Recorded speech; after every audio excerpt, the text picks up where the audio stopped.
distract you? It's time. Yeah, you distracted me. Okay, there's the elephant.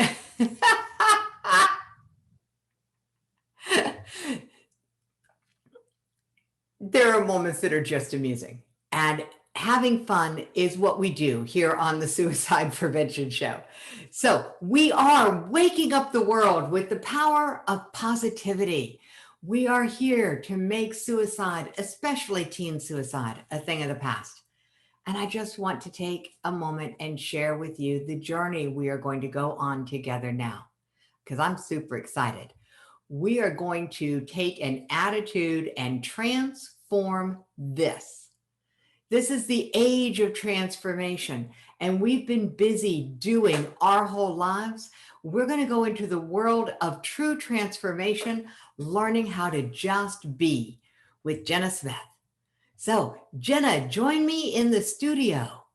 And as she magically turns on her camera and appears, we will get ready to greet her. Uh-oh, it didn't happen yet. So let's just see. There we go. No, hold on. Jeanna, you should have the power now. Welcome to the magic behind the curtain. There we go. All right. You just have to unmute as well, and then we'll be able to hear you. So when we can get the microphone on. There we go. I can hear you now. There we go. I'm so used to coming in without it turned off. They were good. Okay. Yeah, it's amazing. Expectations, and there are some glitches today. Apparently, sometimes some controls work and sometimes they don't. It's a live show. This stuff happens. Yeah. Well, I tuned in to Tyler's piece there for the last 30 minutes. So it actually goes really well into what we're going to be talking about today. So that's great. I love the scheduling genie because I don't take any credit. I am not the one who gets any credit for the fact that topics flow from one to the other.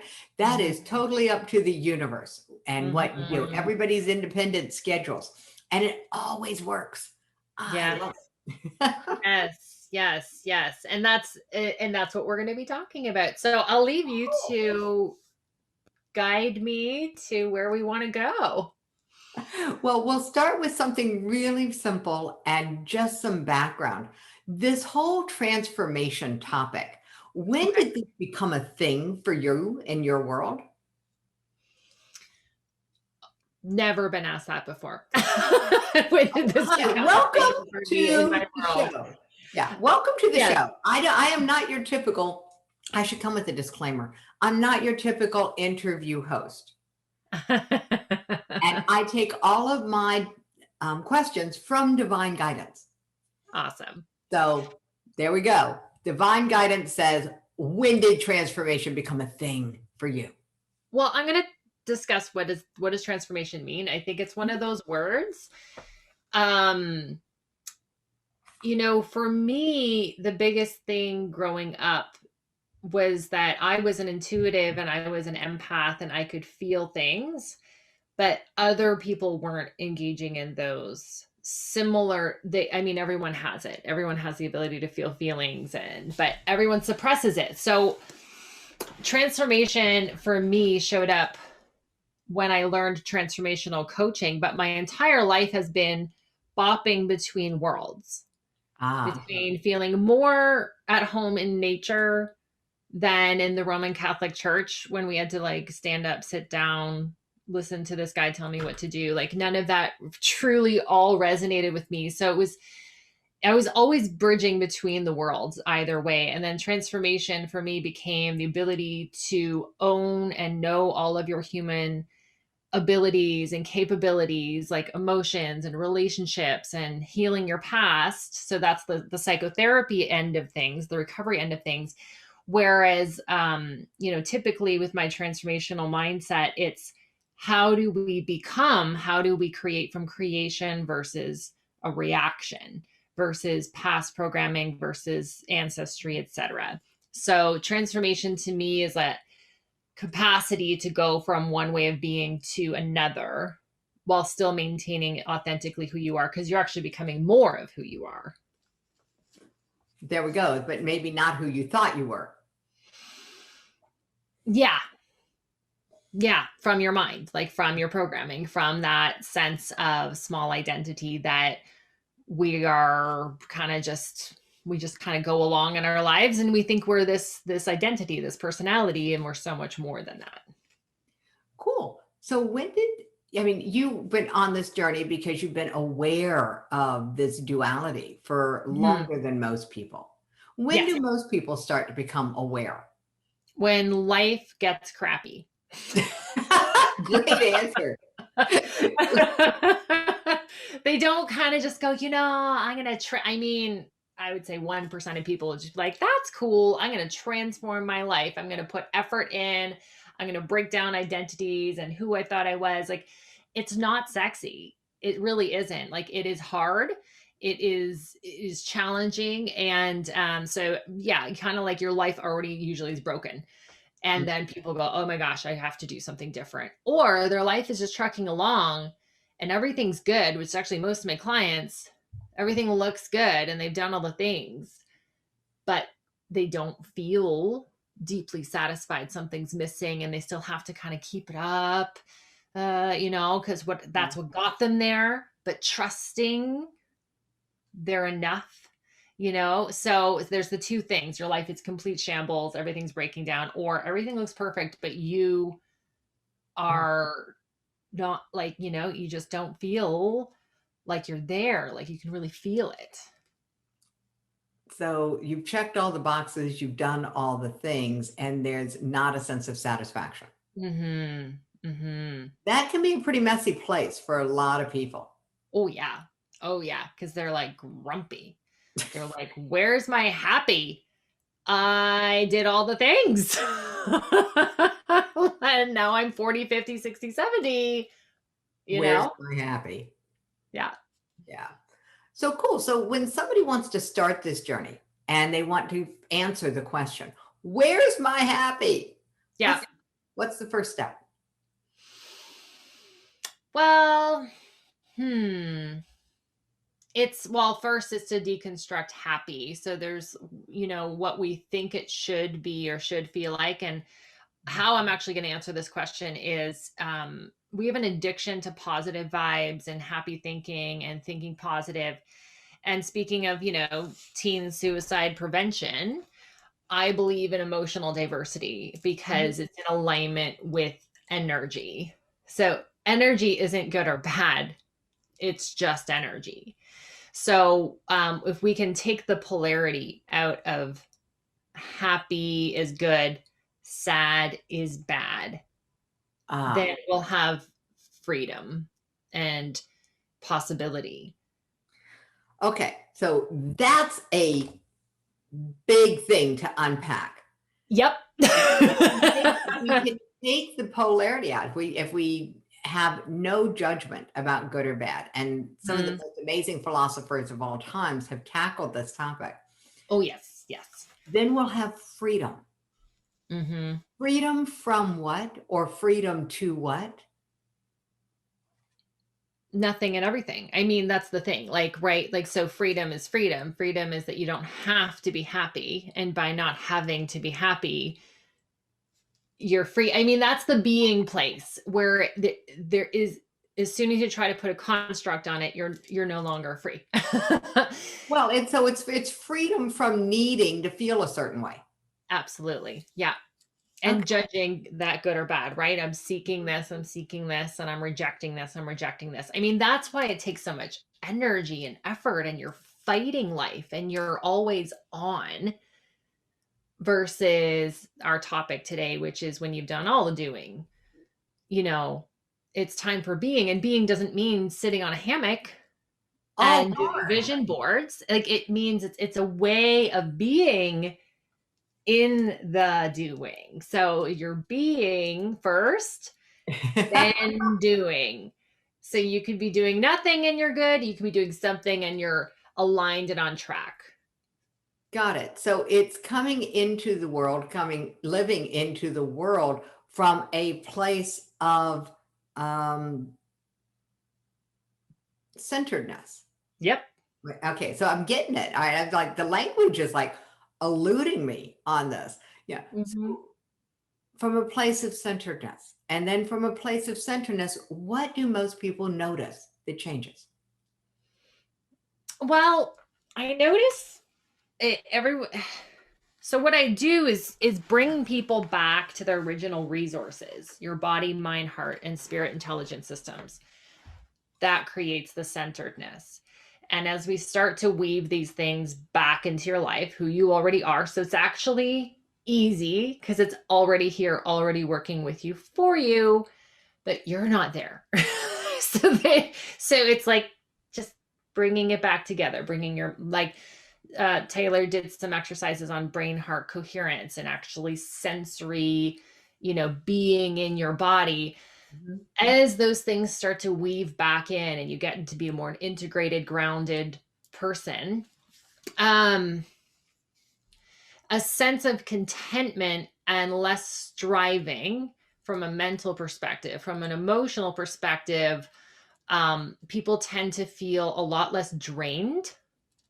Um, again, from not having to seek that thing or repress. Repressing emotions like holding down beach balls in water. It's a lot of work. But when you can just let that energy move, you now have more energy. Yeah. You definitely have more energy. And then you're also more in a place of self acceptance because there's good days and there's bad days. And I learned this, working through a lot of trauma. I thought, okay, then there's a place where you're just happy all the time. And that's what healthy people are like. And then realizing, oh, no, actually, there's just this ebb and flow and seasons. And I call my moody days the grumps. It's just, I'm just kind of grumpy. I don't have to fix anything or drink a bottle of wine. I can just be grumpy. And it's okay. So just this kind of sense of integration with life, you kind of sink into a rhythm. Okay. Yeah. So the challenge that so many people have with this is the fact that it's not easy to define what makes this worth pursuing. Mm. What makes the journey worthwhile? And you said a reduction in the exhaustion, this from holding down the emotion. For many people, that's not going to be enough to motivate them Mm-hmm. because this is what they're used to. Oh, yeah. Yeah. Yeah. So we're used to the striving, we're used to the doing, to help people imagine what it would be like without that. Okay. I see where you're going with it now. Yes, I have all those answers. I think that you did. I just have to ask better questions. So, it's like this peace, right? And I can say, peace maybe doesn't sound that sexy, but people that have been striving and feel like they're coming undone and feel like their doing isn't working anymore and they don't know who they are, that relief is amazing. Second to that is the deep inherent unconditional worth. So this feeling of being worthy, because we're inundated with not feeling good enough.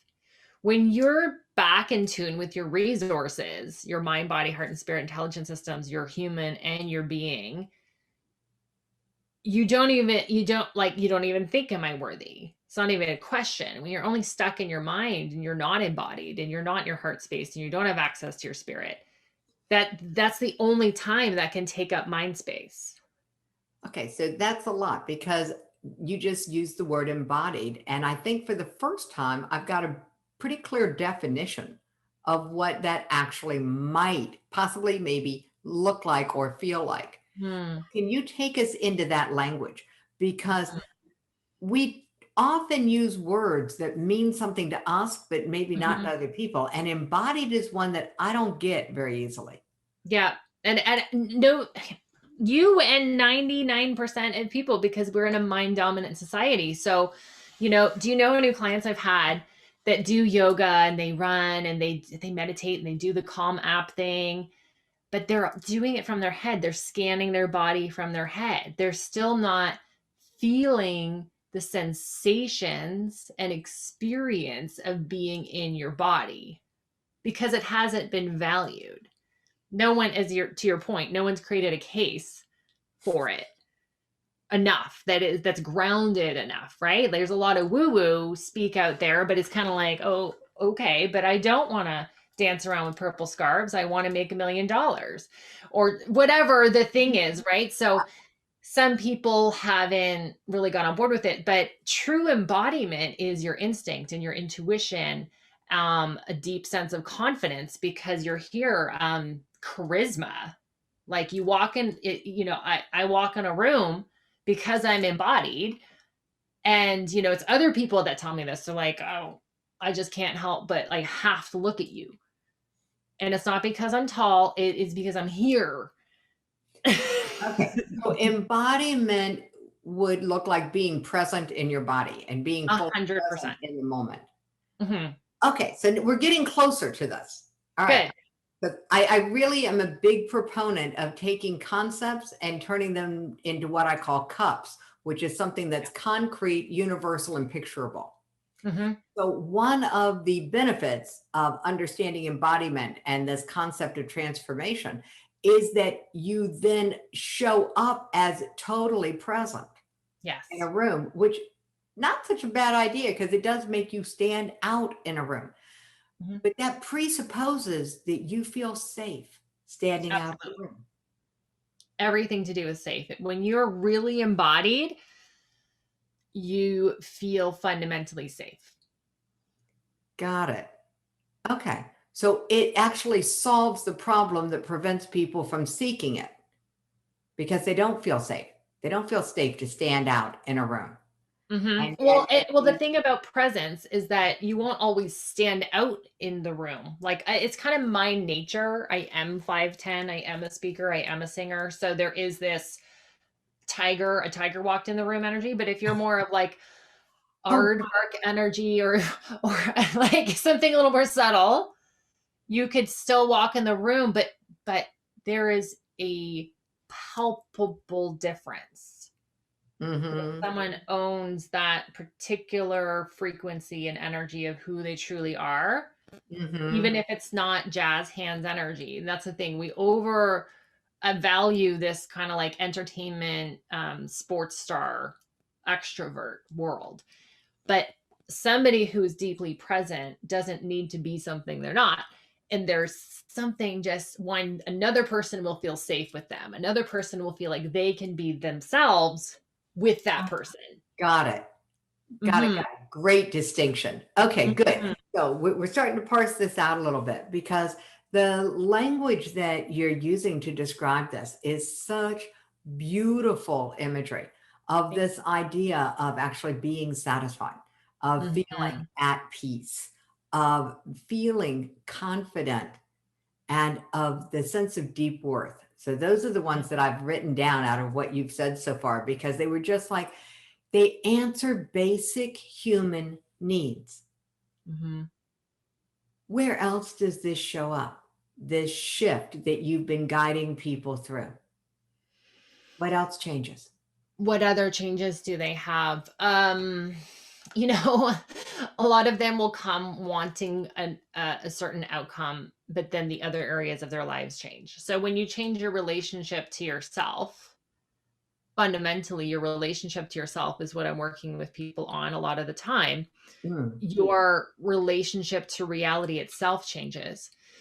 And therefore, the relationships around you shift and change. Mm-hmm. So, a lot of people have been like, oh, my husband just suddenly is doing the things I've always wanted him to do, or he's just kind of more chill, or, they're not trying to change the person. They have changed, which is where you have power to change. You have power to change yourself. So they'll, somebody else got the promotion they wanted, and because they weren't just, where's my thing? Where's my thing? Where's my thing? As soon as they were like, I know my worth, I know who I am. What do I love to do? I could take this job or leave it on a fundamental level. I don't tell people to quit their jobs, but the feeling of I have to and I need it. And oh my gosh, if I lost this, that scarcity. Ah, So, so you also kind of feel a sense of being taken care of by the universe, but in a more fundamental way to that. You're not like scrounging and scrambling to get the thing. There you kind of turn on your magnetic energy. I call it be the flower, not the bee. there we go. Great analogy. Yeah. So a lot of people can identify with, and I could in my 20s, I'm going to do this and I'm going to do that and I'm going to write a book. And I was like drowning in my perpetual potential and never feeling like I was getting anywhere. Oh, I love that. Drowning in your yeah. Perpetual potential. Wow. Because there were all these things, but I never just landed in them and just was like, okay, I'm here and I'm doing this thing right now. Like that maturity as well. You know, there's like this beautiful, vibrant maturity about it, grounded maturity. I like the idea of vibrant maturity. Yeah, maturity always sounded like, mature wisdom often sounded to me like somebody was just too tired. Yeah, it's boring. Yeah. So now that I'm a woman of a certain age, it's like, I like the idea of vibrant maturity. Yeah, because all of those shackles and the old program and the things that things you've dragged with you because you never learned how to let go of them Mm-hmm. aren't pulling on your energy anymore. Yeah. And then you can just be and then use that presence, energy, embodiment to create. And the other thing is I want to say this is you can hear your voice louder than the noise. Okay. So this is a pathway to actually being able to hear your inner voice, your voice louder than the noise. I like that. Yeah. Because if you're not here, the voice is always here. Whether you're here is within your control, but we have been so apart from it and we've been reacting to noise for so long that, you know, when I talk about training the mind, I talk about it's like training a puppy. So it's just this innocent being that doesn't know any different. So don't get mad at yourself. It's a slow training, which is what I teach, right? So there's this resourcing method is all about how to do this in pragmatic, easy ways that aren't overwhelming and easy. I like that. Pragmatic and easy. Or you won't do it. I mean, I've worked with human beings my whole life. They're like, you just won't do it. Yeah, that's true. It is very true because especially, well, unless there's a dramatic reason for change. Yeah. And sometimes even when there is a dramatic reason for change, we don't. I mean, we are genetically encoded to resist change because it wasn't safe for the caveman. So it's our brains still think it's not safe. So bringing this conversation into the forefront that says, let's talk about what would be better in your life if you actually embodied yourself in your body, if you actually decided to transform. And so we've got these wonderful emotional states. What else changed for you or for the clients that you work with? Well, for me, which is what happens with the clients. Because here's the thing. It was like, oh, life doesn't have to be so hard. It was kind of just like once I started to learn these things, and then I would hear it again in philosophy, and I would hear it again in psychology. And once you just kind of get, oh, this is everywhere. Okay, so I learned from. I just want to say this. So I learned from shamans. I learned from indigenous wisdom, and shamanism has been on every continent since humans have been here. And their practices were the same before the internet. There was these similarities, this connection to the earth. So to me, nature was always the thing that made me feel at home, meaning like I didn't have to think. I wasn't thinking, I was there. The same thing with singing. Those were states I would get into. So for me, it was the ability to take those moments where I'd felt like me in the world and extend that period of time so that that became my life, rather than these glimpses of safety and presence and all that kind of stuff. It's like, no, it actually spread through my life.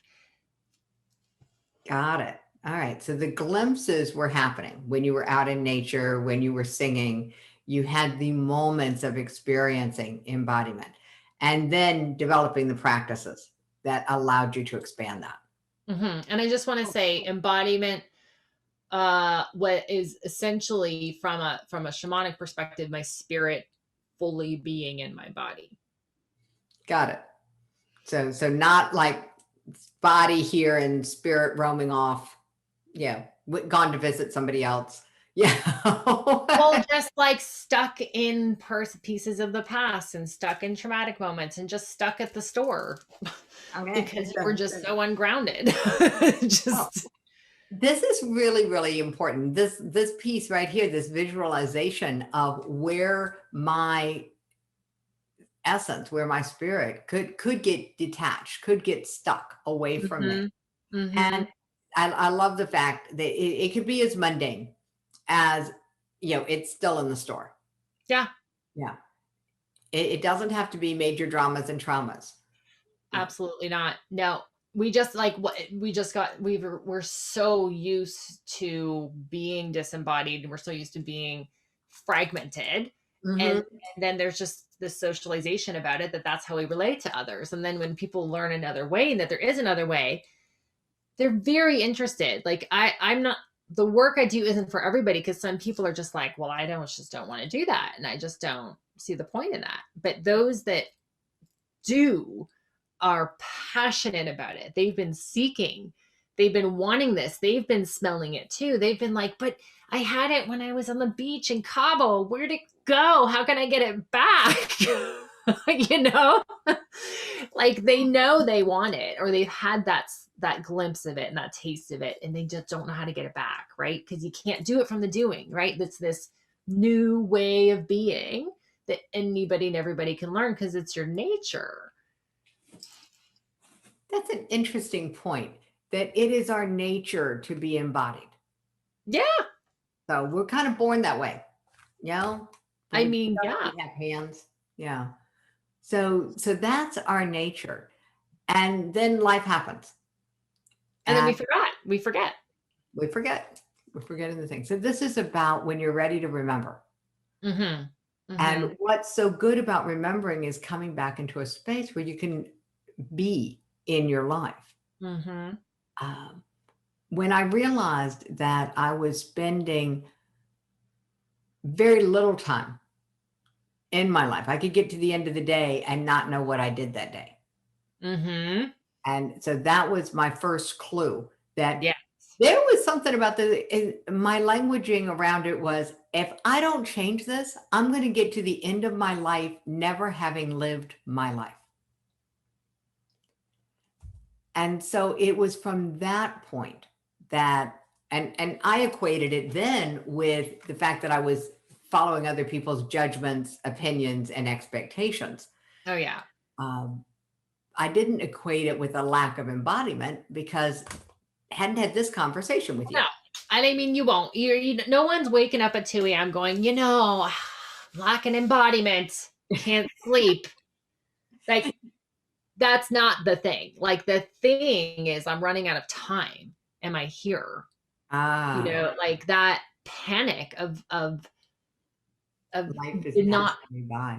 Right? Life is passing you by. You can't get it back. Like today, me being Jeanna is not going to happen again. So, some people will spiritually bypass and be like, but you're an infinite being with infinite timelines and blah, blah, blah.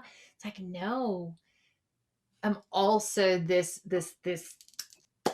human experience is happening here, and it's happening without me most of the time. Yeah. If that's that, right? If that's where we just don't do anything about it, and we're like, where'd my day? And this is you're bang on. So many people they get through and they do their best. They wake up tired and they wake up stressed and they're already behind and it's 7 a.m. and they have all this intention of all the self-care and the stuff they're going to do, but then they don't get to it because life happens and kids happen and things pull you. And then it's nighttime and then they're too tired to do the thing they really want to do. Mm-hmm. And then they do it all over again. So this process of becoming more embodied, more present in your life, in your body that's experiencing life, is actually a cure for that whole I want to call Groundhog Day, rat race. Yeah, the hamster wheel. Yeah, hamster wheel. Ramble, like just, yeah. And Lots of rodents. Yeah, lots of rodents involved here. What's really interesting for me is this idea, because we've been talking about self-care at different points of the summit. And what gets in the way is what you just described. What gets in the way is the hamster wheel existence as opposed to living. Yeah.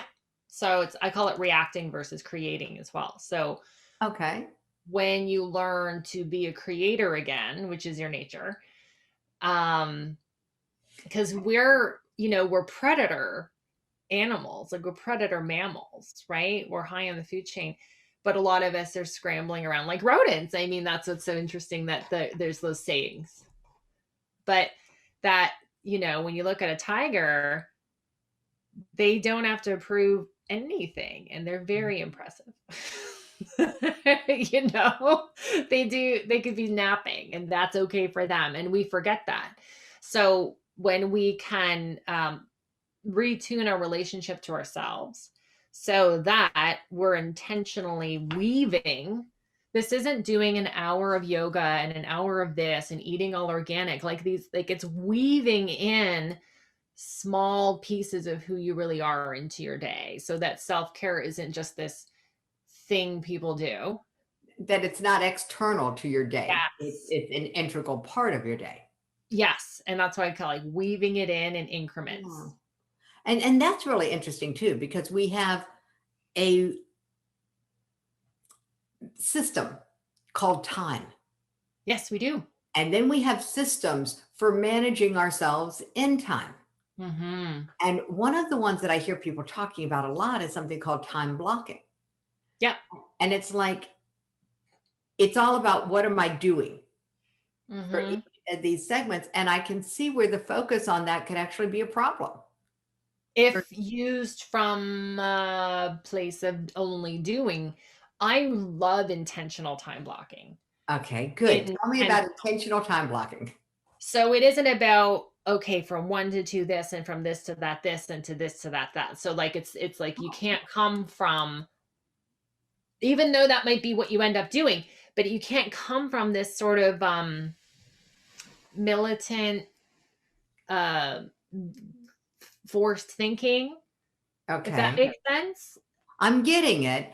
And I'm probably a challenging person for this, because my dad was a drill sergeant and my mom was a teacher and my grandfather was a preacher. So I had somebody who taught me what to do and who told me what to do, told me what to think, and told me what to believe. So, I mean, I know where my disembodiment came from. It came from that triangle that I was raised with. Oh, yeah. And so now that I'm coming into a place of going, what do I experience in my world? What do I want to do? And this is a journey for me. So this conversation is lovely. And I'm like, all right,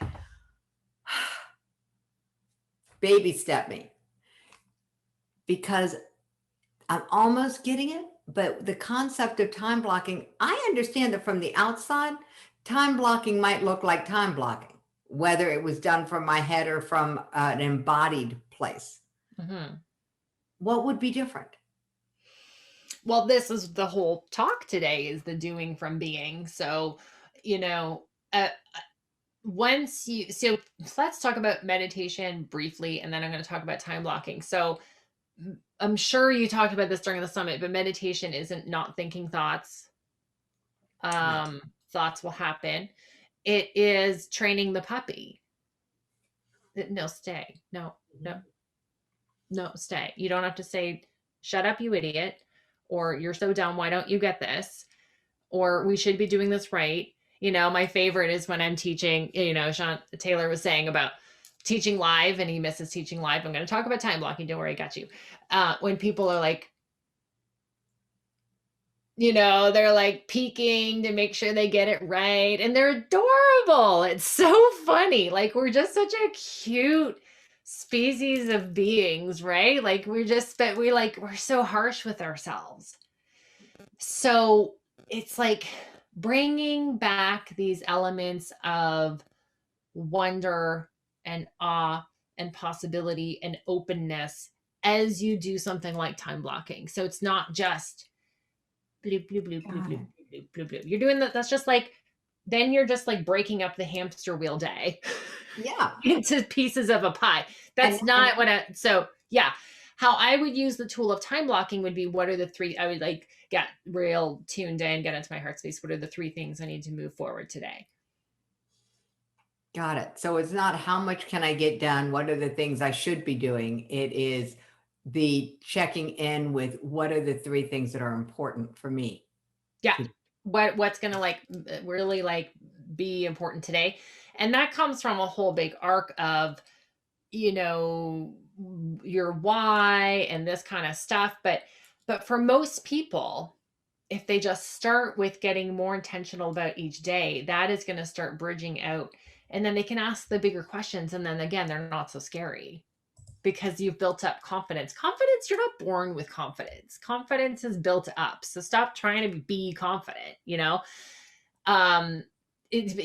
my psychotherapy teacher said, she shakes my hand, gives me the diploma, and she goes, you're going to teach people confidence. And I was like, that is the strangest thing, because I feel deeply inherently unworthy. Like, I had so much shame that I'm going to teach people confidence. What? But I had this thing where no matter what, it's who I was. It was what my essence was. And so she could see my essence, but the voices in my head weren't letting me feel and experience my own essence. And that's actually another thing that's just arose from that moment. So, we don't normally see our own essence. Got it. Right. And so you're now, I'm going to just stick with this story for a minute, because you're now an adult. You've just gotten your diploma in psychotherapy. Yeah. And so in this story, you've done the things that adults do to feel confident, and yet you're not feeling confident. What has changed? I still did not feel confident then. And when I really started to feel confident was a whole mishmash of things. So I had been working with my shamanic mentor, and he talked about this concept of center. And when you are in your center, you know what to do, when to do it, how to do it. That's what I was looking for. When you are in your center, shamanic term, embodied, your term, you know what to do, when to do, how to do. Yeah. Like, imagine, right? Imagine your own crystal ball where, and then that's the freedom piece. Yeah. That's freedom for a lot of different things. Yeah. How that came about was he and I were talking, and I'm all in my head, blah, blah, blah, blah, blah, blah, blah, blah, blah, blah. We all do that. And then he just starts walking this way, and I'm like, what are you doing? And he's like, energy's going this way. I'm going this way now. And that's when he told me about the concept of center. You just follow the energy because you're a clear receptor. So a concept in shamanism is becoming a hollow bone or like a wind instrument. It's like you're not in the way of your own intelligence that you were born with and always supposed to have access to. And the reason we feel unworthy, not good enough, not confident, is because we disconnect from it. Okay.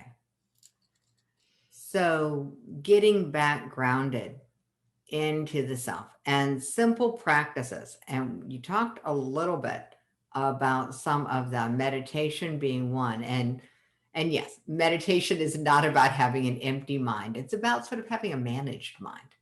It's about, yeah, you manage your mind, you access your heart center. We didn't talk about emotions as energy and emotions as direction, which they are.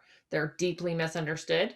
Oh, there we go. I like misunderstood emotions. Let's take the short course and Yes. yes. The short course is there's no bad emotion. They all have their own thing. It's just that when one gets stuck or one gets focused on too much, we can get lost in that. When we come from our head, the emotional center in the heart and the body allows for all emotions to move, right? Emotion, energy in motion. Yep. To move. So emotions don't happen to you. They're part of you. Right? So we'll have like an emotion and we will feel like it's like an alien or something, or just like, I'm depressed. And we're talking about teen suicide prevention, so let's not joke about mental health and stuff like that. However, depression can feel like an alien has come into your body and you don't know what to do with it. Well, so can Right? anger. I can be hijacked by my anger. Oh yeah. Yeah. And women and conditioning around anger is insane. Anger is energy to act. Anger is energy of like, you're in my space. There's Mm-hmm. lots of information and intelligence from emotion. So it's been misunderstood. So we don't let ourselves feel our feelings. Mm. That's the short story. We don't let ourselves feel our feelings because of multitudes of programming and societal stuff and training. Mm-hmm. Right? So it's no one's fault, whatever. Yeah, it's true for both men and women. Oh Boys yeah. don't cry. Oh yeah. It is all about, and it's a lot of it is safe. It's a safety thing. At least that's my experience of it, is that it doesn't feel safe to feel.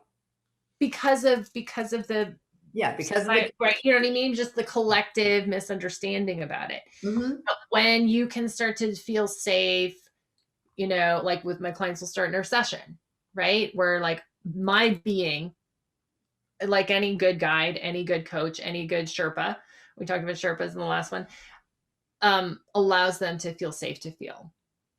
Then now they know how that feels and they go, oh, so then they do it in their room at night or in the bathtub or in their car.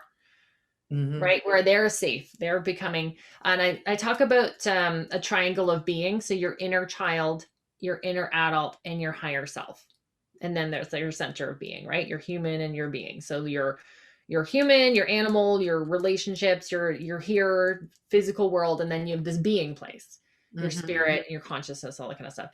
But your inner child, your adult, and your higher self.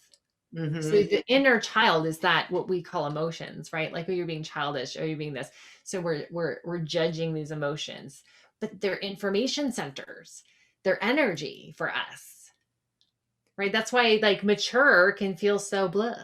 If you know what I mean? If you don't bring all that energy with you, Yeah, if you've labeled these emotional states as childish, then you cut them off from yeah. your present self unless you're willing to be childish, which, Mm-hmm. yeah, childish, childlike, they played a lot with the language a couple of decades ago around this. And I'm like, let's just say that you're willing to experience the world as a child. Yeah. Well, it's funny to me because like we're just because you turn 18 doesn't mean all of those qualities go away. We just sort of start to figure it out. Like, do you remember when you realized like your teachers in school and you became that age, like say 23, 24, 25? I had young teachers. And then you're like, wow, I don't know what I'm doing. Like, I'm 38 now. And when I grew up through that sort of 25 to 35 years, I was like, no one knows what they're doing. We're just trying to figure it out. Like, it was just this epiphany for me.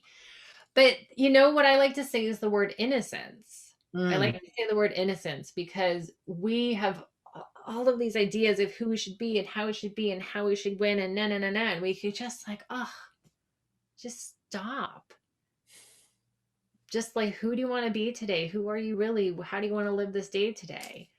Like that just like presence, right? Mm-hmm. So our emotional self is a form of intelligence, but again, we don't understand it, so we don't get to use this emotional intelligence. We don't get to use this energy as a part of our being. Absolutely true. Okay. So that's really interesting because I'm having this idea that when we have access to this energy, this childlike, how we are at our essence anyway, energy, Yeah. it would change how people perceive us. Our energy would hit people different. Mm-hmm. Yeah, I mean, it would just hit people differently than it does when we're coming from the life is this way. Yeah, which isn't our nature, right? So this is kind of like when it all comes back into the same circle of there is a way of being where you're already enough. You're literally unconditionally enough, already done. Cool. All right. Well, we're going to give everybody some guidance because Yeah. I appreciate this great gift. All right. This is just amazing. This is the easy peasy simple tool to create new relationship to yourself and to the foundations of the life that you want. So the well-being checklist. All right. So what are people supposed to do with this checklist? How would they use it? Well, this is everything we've been talking about goes into the checklist. So your Right. relationship to yourself. Okay. It's your life. Okay. So this isn't a checklist that you do the things Jeanna says you should do. This is this is in your so for those of you who download it, you'll get a handout that explains how to do the checklist. But for There we you go. That's good listening, to know. Yeah. yeah. Well, we're all desperately afraid to get things wrong, right? We're just like we won't even do something if we think we're going to get it wrong and we don't know how to get it right. So listen, this is your checklist for yourself to create those micro steps, those weaving in Ah, moments. And you would ask yourself, what makes me me? so it's going to help us find the answers to that as Yes. well. And so that's a beautiful, beautiful gift. So Yes. a checklist that gives us guidance back to what makes me, what makes us ourselves. And then you'd use it every day so There that we you go. retrain more of your essence, more of your being every day. And that starts to weave you back into that inherent worth of who Yep. you really are, because it's your relationship to yourself that you're taking seriously. That sounds amazing. Yeah, I'm delighted for it. And I really appreciate, Jenna, the generosity of both your gift and of your time today. This was a very lovely conversation into a world that I've heard about but didn't understand, obviously. Yeah. I loved your questions because they're so everyone else's questions. They're like, okay, but how? But then what? What do I get? Like that is how we feel. Well, yeah. And when it comes to personal development, when it comes to getting reconnected with myself, when it comes to all of these things, for years and years and years, some of these programs have been a lot of hard work. I mean, they took a lot of effort. And so now I'm realizing that it doesn't have to be that way. And Mhm. I'm attracting people like you who have very easy peasy, kinder, gentler ways to reprogram and retrain the brain. So I am delighted and just thank you very, very much for Thank being you. willing to come on the show.